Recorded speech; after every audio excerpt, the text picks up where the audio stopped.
our partners, that is BEFA,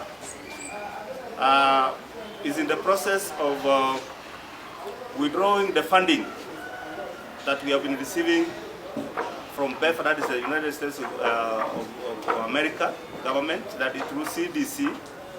They have been supporting close to 518 of our workforce.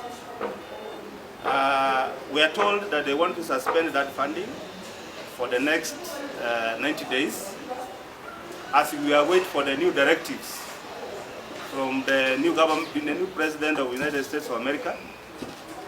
But as a government of Kisii, we have a plan. We want to put our heads together and see the best ways of addressing the losses that we are going to suffer as a result of that directive, so that we don't have any effects on our health services.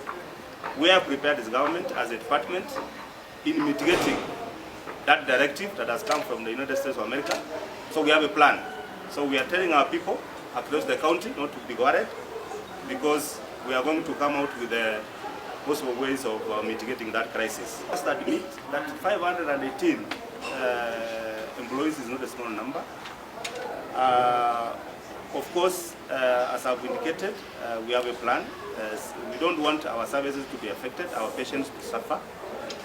We have enough health workers as a government. So we are going to quickly come up with the measures to address those gaps that will be created as a result of the suspension. It's not withdrawal, it's suspension for the 90 days.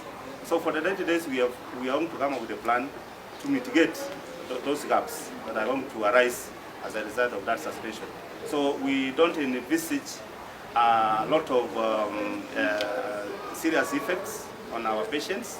So as government, we always have a plan B that we shall